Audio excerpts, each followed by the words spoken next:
Bonjour à tous, ici Yellow de la chaîne Dessin BD Manga. Aujourd'hui, je vais vous faire voir comment dessiner Ondine de chez Pokémon. Et j'utilise une boîte de conserve. Ah là, c'est une boîte de café, parce que oui, je bois du café. Mais la boîte de conserve, ça marche aussi. Là, nous allons tracer un trait à la verticale, en passant par le centre du cercle, bien sûr, et une droite à l'horizontale, plus ou moins, faut être un petit peu précis quand même. Pour commencer l'ovale du visage, on va se servir du trait horizontal. On va être un petit peu en retrait là, du cercle, et on va descendre, pas verticalement, mais légèrement oblique pour atteindre la base de la mâchoire. De la base de la mâchoire, on aura fait les traits de chaque côté, on va descendre jusqu'à la droite verticale pour faire la pointe du menton en dépassant du cercle.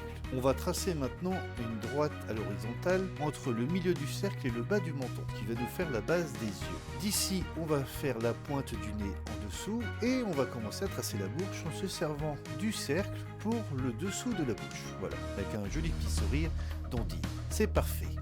Maintenant, vous savez, en dessin, les erreurs, c'est vraiment notre meilleur terrain d'apprentissage. Dans le style Pokémon, la hauteur des yeux est déjà très exagérée. Et là, en voulant m'inspirer de ce style, sachant que c'est mes tout premiers dessins d'Ondine et de Pokémon en général, j'ai fait une erreur. J'ai dessiné les yeux d'Ondine un peu trop grands. Eh bien, pas de panique, c'est normal. On apprend de ses erreurs, on s'ajuste. Dans ce cas précis, on efface pour redimensionner les yeux. Chaque coup de crayon nous aide à améliorer notre dessin. N'ayez jamais peur de vous tromper, c'est même bénéfique de se tromper. Moi, je fais toujours énormément de dessins de base avant de sortir l'original. J'en fais au moins 4 ou 5 avant d'arriver à quelque chose de vraiment pertinent et de vraiment ressemblant. On n'obtient jamais un dessin juste du premier coup, surtout quand ce n'est pas notre style. Alors n'ayez jamais peur de vous tromper, c'est tout à fait normal et c'est comme ça qu'on progresse. Je vais simplement réduire la taille des yeux et vous allez voir tout de suite, le visage deviendra beaucoup plus harmonieux. Au début, on a tracé des lignes assez carrées pour le visage. Là, on va repasser dessus pour adoucir les angles, tracer de jolis traits et rendre le visage plus harmonieux et plus féminin. Pour l'oreille, je repère le bas du globe en me servant de la ligne de base des yeux qu'on a dessinée juste avant. Ensuite, je trace l'oreille en commençant par le haut, mais pas au niveau de la hauteur totale des yeux, je démarre légèrement en dessous. Cela permet d'obtenir des oreilles mieux proportionnées et un visage plus équilibré. Pour les mèches maintenant, on trace un point sur le premier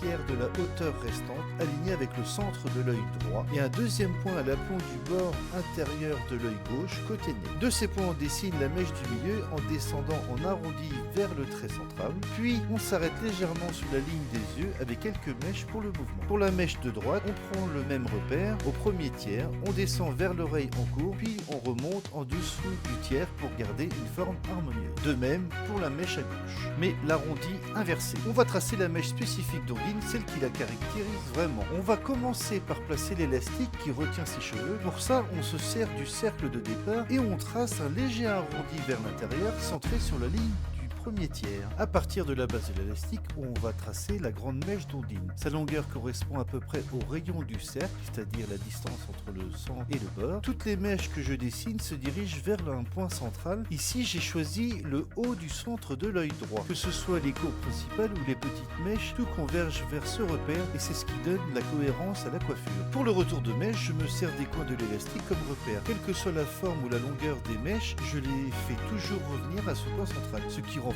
cette cohérence. Pour la mèche rebelle d'Ondine, celle qui est au niveau de l'œil gauche, je pars du centre de cet œil et je remonte jusqu'à l'arrondi du cercle. Puis de là, je trace la mèche rebelle qui redescend et revient se poser sur l'arrondi. On fait la même avec une mèche rebelle un petit peu plus aplatie. Ici, une petite mèche en partant de l'oreille, en remontant légèrement. La grande mèche d'Ondine, je la dessine en prenant la même distance que celle entre la base des yeux et le menton. Je reporte cette longueur à l'horizontale en partant de l'oreille jusqu'à la pointe, que je place légèrement en dessous du haut de l'oreille gauche. Ensuite, je relie cette pointe avec la mèche du bas en traçant une jolie courbe. Pour l'arrondi supérieur, je vise la base de la deuxième mèche rebelle aplatie qu'on a dessinée tout à l'heure, mais je m'arrête un peu avant.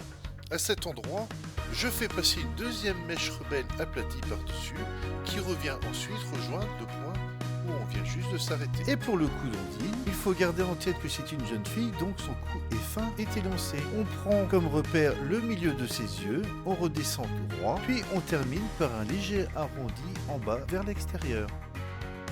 Cette vidéo touche à sa fin, merci les amis de l'avoir regardé jusqu'au bout. C'était ma toute première vidéo avec voix off. Je suis tellement enthousiaste qu'il y a certainement plein d'erreurs. Donc n'hésitez pas à me le dire dans les commentaires pour m'aider à améliorer notre contenu. Mais soyez gentils quand même, s'il vous plaît. Vous pouvez aussi me suggérer ce que vous voulez. Dessin, tuto, personnage, style particulier, peu importe. Et je le ferai volontiers. Et puis forcément, pensez à liker, partager, vous abonner. Et même à le crier sur tous les toits. Il y a de super tutos ici! Ça me ferait vraiment super plaisir. Je vous souhaite une bonne continuation. Faites plein d'erreurs dans vos dessins. C'est comme ça qu'on apprend et qu'on finit par créer de véritables merveilles.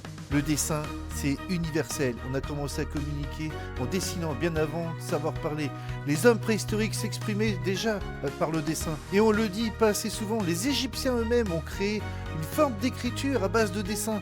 Le dessin, c'est la base depuis toujours. Je ne vous retiens pas plus longtemps, je suis à fond, désolé. Likez, partagez, abonnez-vous, faites ce que vous voulez, surtout, continuez à dessiner, tout ira bien dans le meilleur des mondes.